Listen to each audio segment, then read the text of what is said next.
How are you all guys? I think you all are fine in home, so please stay at home.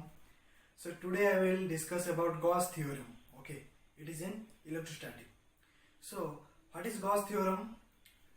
What is the definition of Gauss theorem? Okay, so basically Gauss theorem relates the surface integral of normal component of electric field over a closed surface to the total charge enclosed by that closed surface. Okay. So before going to Gauss theorem, I will mention two terms. One is Gauss divergence theorem and another is volume charge density rho. Okay. So basically these two terms we have to substitute in Gauss theorem. Okay. So what is Gauss divergence theorem? This is the Gauss divergence theorem. Okay. So we are using Gauss divergence theorem because of we have to transfer surface integral to volume integral. Okay, for that we are using Gauss divergence theorem. So this is the electric field E vector, this is the electric field E vector over the surface integral, and this is the divergent of E over the volume V.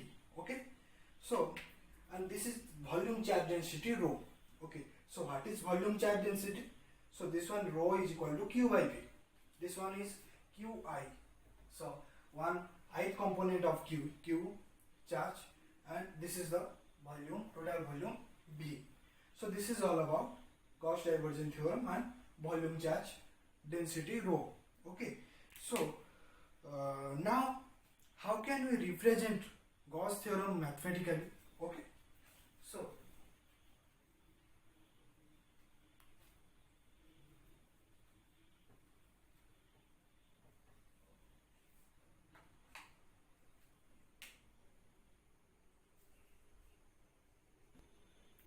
So we can represent Gauss law by mathematically. Okay. So how can you represent the surface integral S, of the normal component of electric field,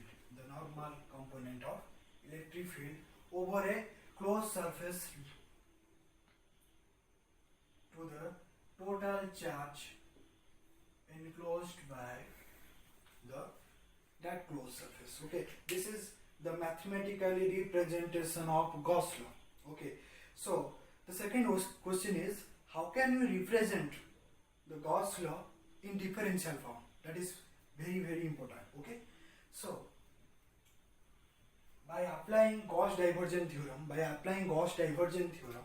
we can write the surface integral of electric field, okay,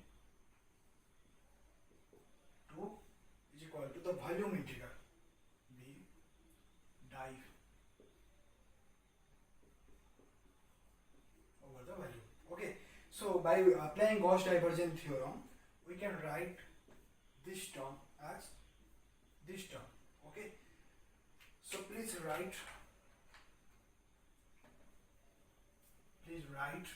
volume integral. Please write volume integral instead of surface integral.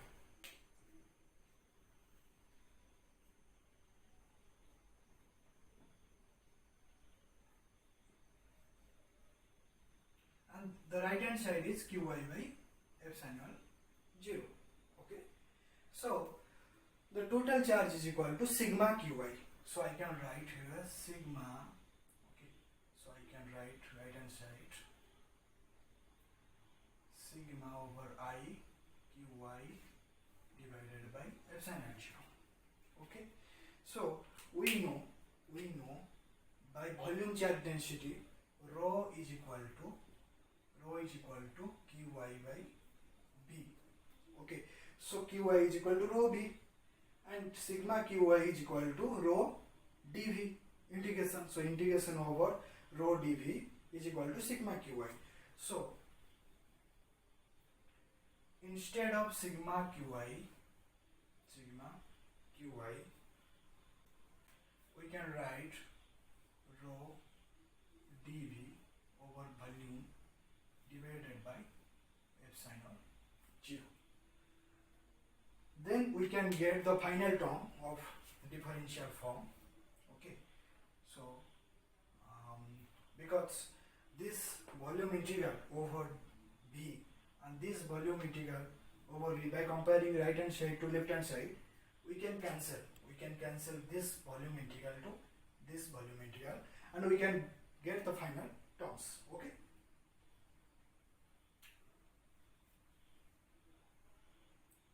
So what is the final terms of differential form?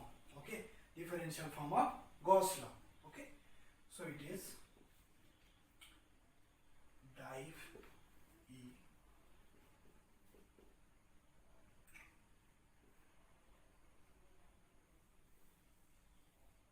so it is divergent of electric field is equal to rho by epsilon 0, where rho is equal to volume charge density. Okay, so the basic question is, if the total charge is outside the surface, if the total charge is in outside the surface, then what about the Gauss law? Okay, and what about the electric field? Okay, so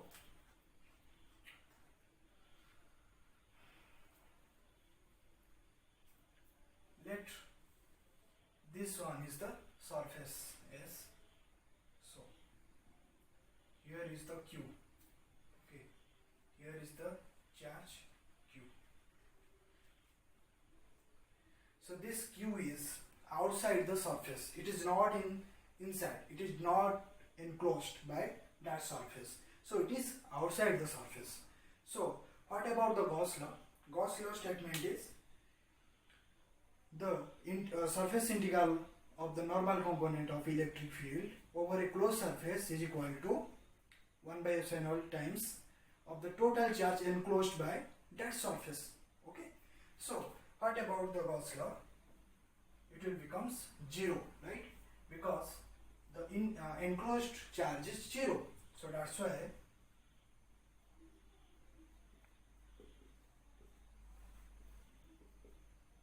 this total charge Q by epsilon 0. This is the total charge enclosed by that surface, and this total charge is 0.